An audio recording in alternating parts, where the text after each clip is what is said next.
All right, welcome back to Dementia Diaries. Mm. I'm Carolyn.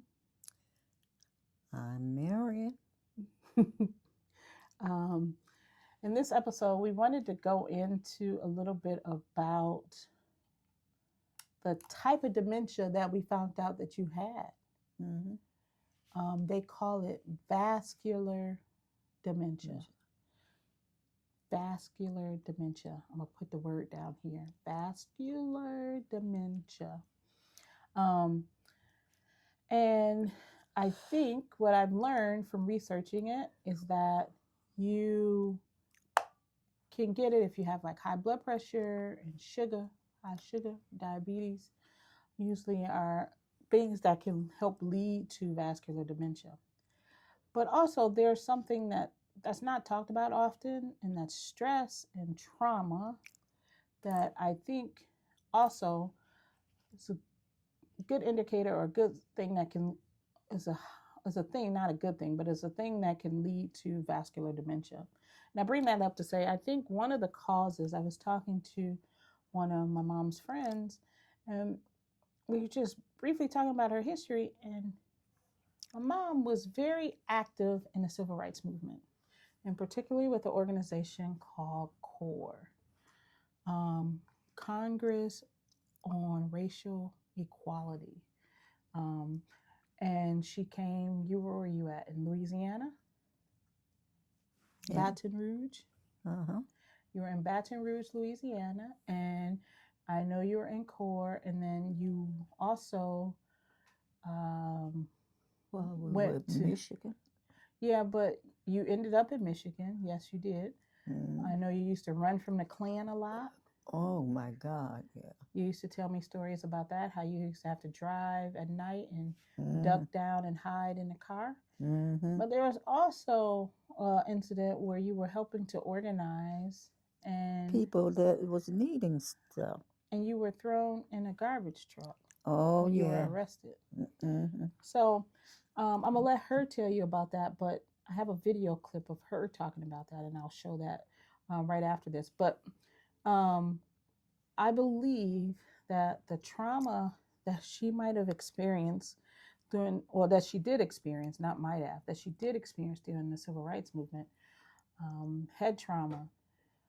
I believe she got concussions that probably went um, untreated because when I grew up in the 80s, I remember her having migraines a lot and needing, used to always ask me to go get you some medicine because you would have migraines all the time or headaches. Mm-hmm.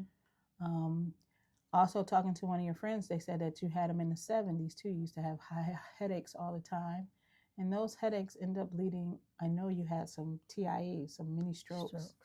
Um, and then eventually, later on in life, we find out that you were diagnosed with dementia. And so, this is something that is not talked about. I've never heard talked about, but just the stressors and the head trauma from those who were very active in nonviolent actions in the civil rights movement, the amount of hitting on the top of the head and Mm-hmm. the emotional stress that they suffered and endured and thrown into jail, beat, the side effects from all of those things. And I believe that is one of the lead causes of why my mom has dementia. And then she continued the work in the 60s and 70s. Um, well, even today, she never stopped. But the stress from welfare rights movement as well that she had to deal with, fighting, her being on assistance herself, and then also helping others who were on assistance and trying to find housing, food, fight against water. Those things are stressful. Always dealing with trauma, um, and staying up long nights, not getting the adequate sleep. Those stressors that aren't talked about for movement work that later on in life can lead to things such as dementia in my mom's case. And so I just wanted to bring that up as a conversation and to put that out there that this is what I believe led to her movement work, led to her being diagnosed with dementia now, but not stopping her. She's not stopping. She's still working. It just looks a little different. She gets tired sometimes, Yes. but she's not done. I'm But not that one. you're not done, right? Um, yeah.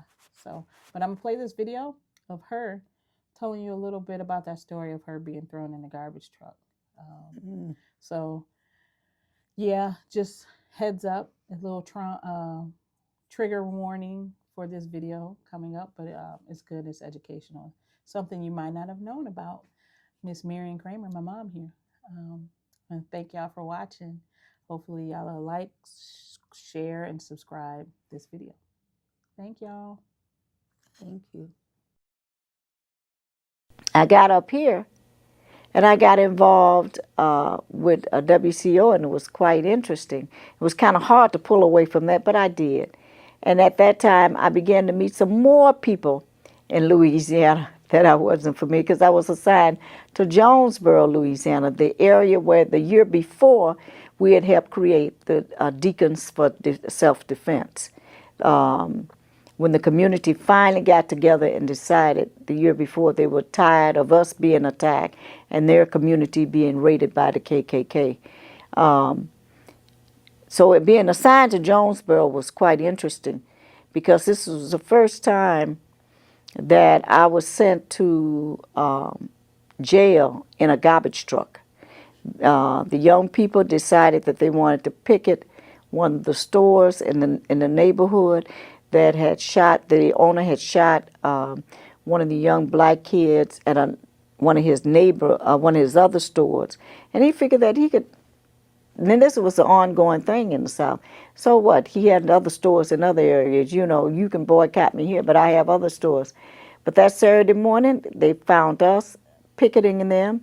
We shut the store down, as well as people from other surrounding areas came in, like from Grambling, Louisiana, Ruskin, Louisiana, and what have you. We had just a huge festivity, a demonstration that day on a Saturday. And we continued with that on that Sunday, and we continued on that Monday. But on that Monday, right after I had taken my shower and decided to go down to the picket line, a garbage truck was pulled up. And we were trying to wonder, what they have this big garbage truck up here for? And here the sheriff department drove up also. The lieutenant of the sheriff department, because they had told the sheriff himself to stay from around us. He used to come around and, talk to us and that type of stuff. But and they broke his leg. The Klan ended up breaking his leg, so he stayed from around us. The lieutenant, who was known Klansman in the neighborhood, also had the truck to back up. And I'm trying to figure out what was going on. As the young people were picketing, I was sitting on the top of the hood of a car. And before I knew it, he said, "Take Marion first." I said, "Take me where?" And they threw me into a garbage truck. And one of these garbage trucks, that spins around and everything. You're talking about magnets, everything in this truck. I had on sandals, a little light dress, big afro, and looked up. Here was about altogether about 20-some people of us that put nowhere to hold on to, as other than each other, to try to be able to balance yourself in this truck. Once we got to jail, you can imagine what we were smelling like and what we looked like. But we were in jail for 8 days and 8 nights, and the people marched. They did everything, but they isolated us. Just a flavor of this, and I want to move forward. When you were in the civil rights movement, if you were one of the workers, or task force workers for the civil rights movement, you were always isolated from the general population in jail. Prior to them separating us, they had us all in one little cell that was so small we couldn't hardly move. But the women were so creative. We found out if we flushed the toilet, it would flood. They had a problem in the pipes. It would flood the courtroom. So we flushed the toilet all night long. And so they separated us.